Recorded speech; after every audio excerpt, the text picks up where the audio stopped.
Ladies and gentlemen, welcome to the video. I'm GetGoodGuy, and have you noticed recently that medics are everywhere in Battlefield 1? Let's talk about it. So the TTK 2.0 patch came in and reshaped the game. Time to kill was lowered across almost the entire board, and while some people disagree, I feel like it improved the game overall. However, as time has passed, my opinion on certain specific issues has changed, and I'm now at the point where I think medic rifles are probably a bit too powerful, or perhaps rather than too powerful, we could say too versatile. And statistics seem to back me up here, because here's a chart of time spent using each weapon type. That pink line that leads the way between April 5th and April 9th, well, those are medic weapons. And now here's the chart for the percentage of kills for each weapon type. This one is even more defined. You see that pink line leading the way in the same time period? Again, medic weapons. Do you know how good something has to be to dethrone automatic weapons in a typical first-person shooter? If we take Call of Duty as an example, what's the most popular weapon type in a typical COD game? It's going to generally be assault rifles and submachine guns. And what about in Destiny? When Destiny 1 released, the vast majority of players used auto rifles. Now it did help that they were a very strong option, but it shows what the majority of players generally choose to use. When auto rifles were then nerfed, people eventually complained that auto rifles weren't powerful enough and they wanted them to come back.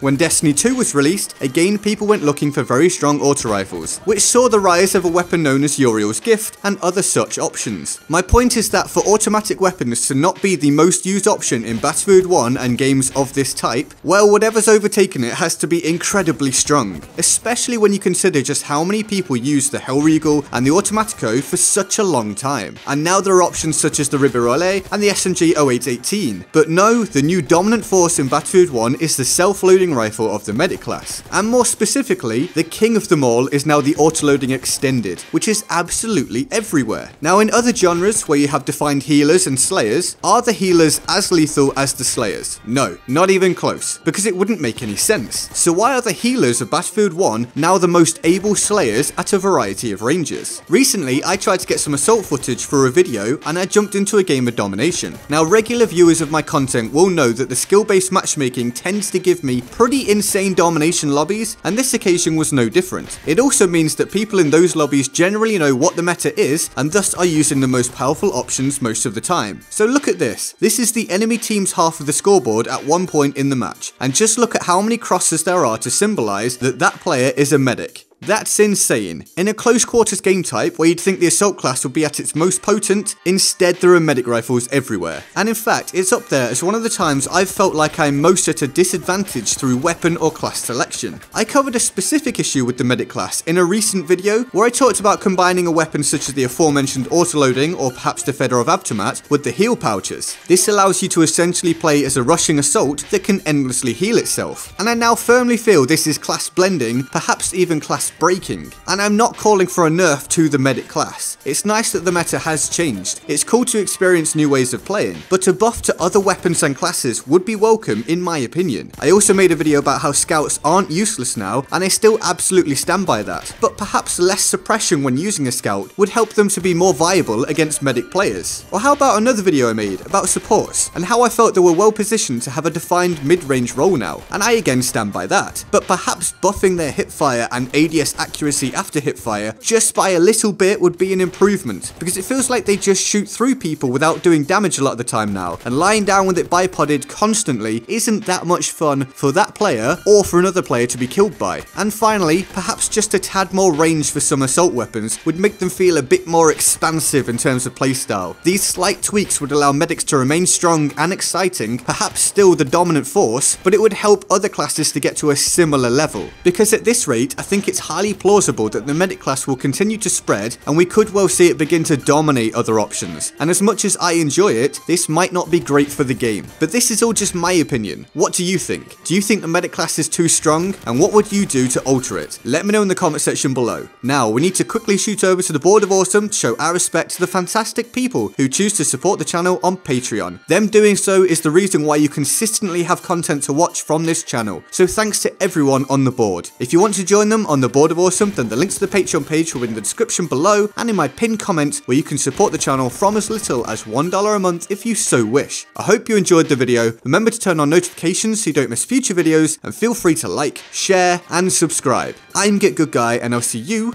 next time. Laters.